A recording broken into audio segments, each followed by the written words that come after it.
Welcome back to the Working Class Bug YouTube channel. My name is Ted.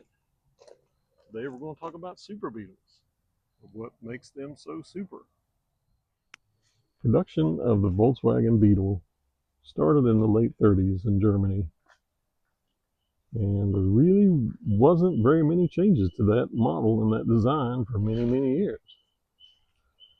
Then in the late 60s, people started wanting to get something a little bit bigger, a little more roomier. And in 1971, they introduced the Super Beetle. This is a 1971 Super Beetle, so it is the first model of what they actually called the Super Beetle, or the model 1302. Now, the things that you can call super about a Super Beetle, it's just a little bit bigger. It's a little bit wider, about an inch. The suspension is different in the front. And because they changed the suspension, the components anyway, there's more room for stuff in the front trunk. I can show you some of that stuff. The biggest difference between a standard Beetle and a Super Beetle is in the front suspension. A standard Beetle has a torsion bar front suspension. So what's that mean? It had two bars went across the front of the car, attached to the frame, that had torsion bars in there, and little link arms that came from those torsion bars to attach to the knuckle that holds on the wheel. A Super Beetle has a McPherson strut type suspension. So that means instead of these big bars going across, it actually has a coilover type spring with a strut. It's really a shock that goes down in between the spring coils and attaches to the front suspension. Now, the reason they did that was to improve the ride quality and to improve the turning radius. Because that wheel pivots on that strut, it can turn the wheel a lot farther one way or the other. So you really can get in tight little corners and turn a really tight suspension in a radius that the standard Beetle couldn't because of those bars that were in the front. One of the big improvements on the Super Beetle was storage. Because the Super Beetle doesn't have the torsion arm suspension that the standard Beetle did, there's a lot more storage in the front. The torsion arm suspension had two big bars that go across underneath the bodywork. The Super Beetle, because it has the McPherson strut, if I could say that right, suspension, doesn't have those bars. Well, those bars would be underneath the bodywork right here. You can see where the struts attach to the body, the top of the strut bearings right here on both sides. This is one way you can really tell a Super Beetle apart from a normal Beetle. A normal Beetle, because it has those suspension components, the spare tire goes up and down right in the front here, and it takes up a lot of that room. Of course, a Super Beetle, the spare tire lies flat because there's no suspension components under there to block it, which gives you a lot more room inside, and that was a selling point for the Super Beetle.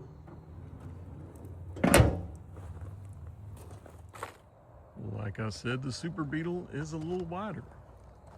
The 71 model was just maybe a hair wider and a little tiny bit longer, like I said, about an inch. Now, in 1973, they came out with an even bigger Super Beetle. Now, it is noticeable, because you can tell that the fenders are wider. Everything's a little bit bigger. And the 73 models, they extended out the windshield, and it's a curved windshield. Where on the 71 and the 72 models still have the original flat style windshield. So with the curved windshield, they were able to push the dash and the windshield out just a little bit farther to give a little bit more interior room. It made it a little more comfortable inside. When the front end components are good on the Super Beetle, it can handle, ride, and drive a lot better than a normal Beetle. It takes the bumps better, like I say, handles better, and it's more comfortable to ride in. But that's only if the front end is set up right. When they get a little bit of wear in them, they wander, they shimmy. There's a lot of things to not like about the front end of a Super Beetle if it's not acting right. So let's go for a little ride here, and we'll see how it is. Maybe.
picture in the manual of a standard Beetle front end suspension. You can see this picture here has the two torsion tubes, and they're mounted to the front frame. And this is right under the front trunk. This part of the manual just talks about how to grease the fittings in the front axle of the standard Beetle. And if you look back here, you can see a diagram of the actual standard Beetle front trunk with the spare tire sitting straight up and down or tilted back a little bit. And this is the Super Beetle with the spare tire flat. And you can see there's a lot more room for activities up here than there is in here. If you've made it this far in the video, I do appreciate it if you could. Do all the good YouTube stuff to like, share, and subscribe or comment. Let me know what you think. And we'll catch you next time. Appreciate it.